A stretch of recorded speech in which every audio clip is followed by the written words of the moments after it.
He's never fought us. Not us united.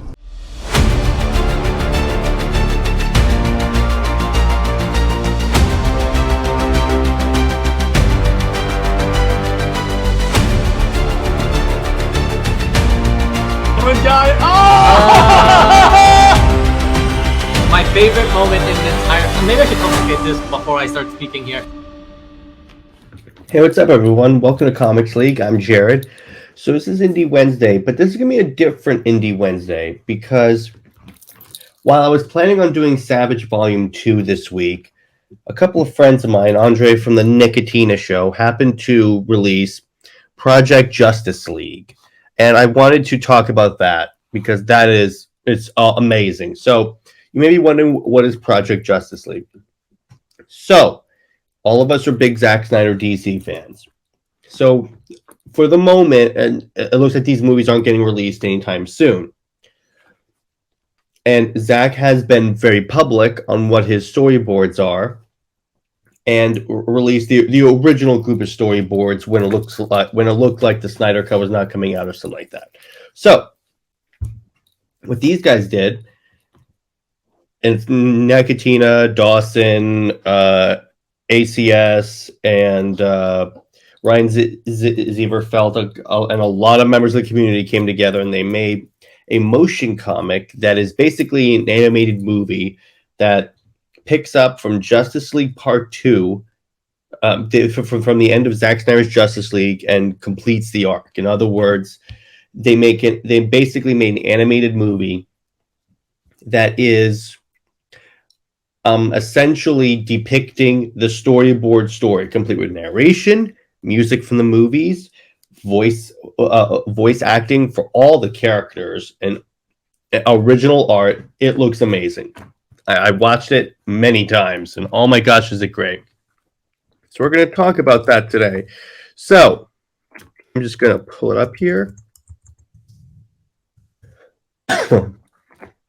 Okay. So what we got here is, okay, let's look at, so here's an example of like the Dark Side art by Zieverfeld, and oh my gosh, was it great. I'm gonna share the screen. I have something on here. So look at that. It's SnyderVerse Dark Side right here. We have Superman showing up in the Batcave at the end of Justice League 2 to essentially actually beginning of Justice League 3, I believe, in order to like undo everything with the nightmare scene. And yeah, look at this art. It's amazing. It's projects like these, honestly, that make me really proud to be a member of this community, because in light of all the negativity that's currently surrounding the DC film slate, particularly around as it relates to like James Gunn, Henry Cavill, the current future of the DCU, seeing something like this come out and be this good, this high production quality, this like epic, because that final battle scene is freaking epic, and to be able to capture the intention of Snyder in such a great way, it really brings the community together in a positive way. And Lord knows we need more positive ways to bring the SnyderVerse community together. It just looks amazing. It's perfect. You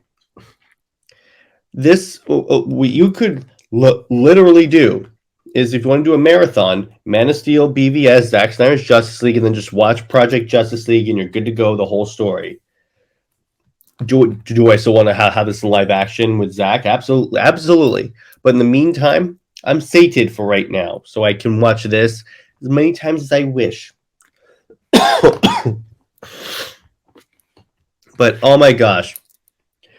So watching this, so I watched part 1, and part 1 ends at the point when, I think part 1 ends when Justice League 2 ends. So in other words, part 1 is Justice League 2. What they did is they did the ultimate cut, which they redid a bunch of stuff for 2, and then they did Justice League 3.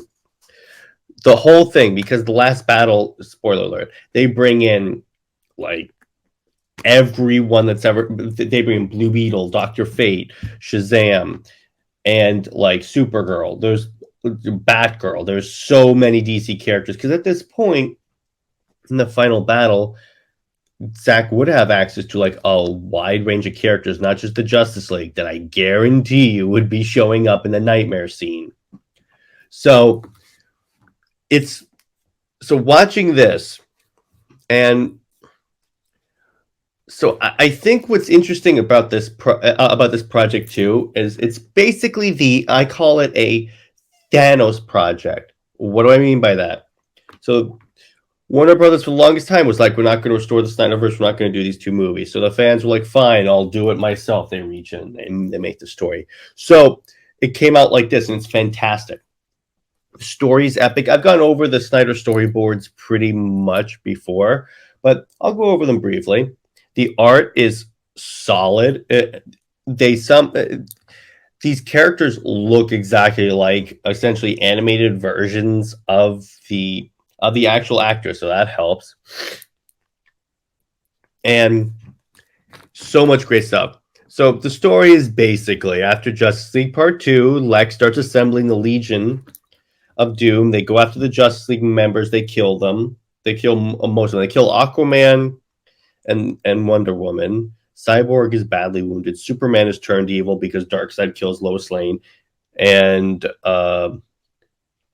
yes, Cyborg is blown up, and the Flash is fine. So then we get Green Lantern crash landing, and it's Hal Jordan. He's trying to find John Stewart. You know, the whole apocalypse thing happens. In the Nightmare timeline, we get Mara. We get everyone essentially in the Nightmare timeline. Then we also have Superman in the blue suit, which is interesting here.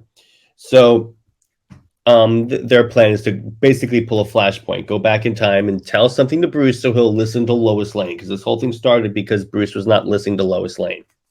And by the way, these are the older storyboards when like Batman was going to have to sire Lois Lane's baby, and that's done. That wouldn't be in the final cut of when Zack Snyder returns. So I just want to be clear on that.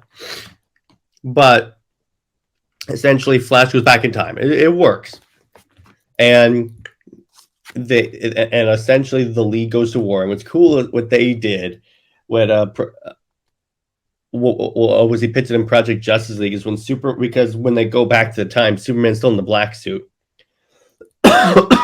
Excuse me.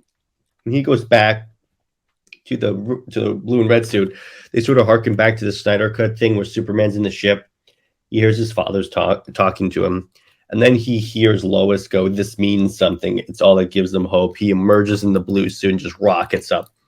Then we get the final battle, which is like all the armies of man. They have it completely animated CGI airplanes. It looks like I imagined it would look like, and it's like you got so many different characters in this that I didn't expect to see, like Dr. Fate, Shazam, the Suicide Squad, which is made up of a mix of the ones from the 2016 version and James Gunn's Suicide Squad, and then at the end scene, they have like this montage that's like showing what happened with the other League members.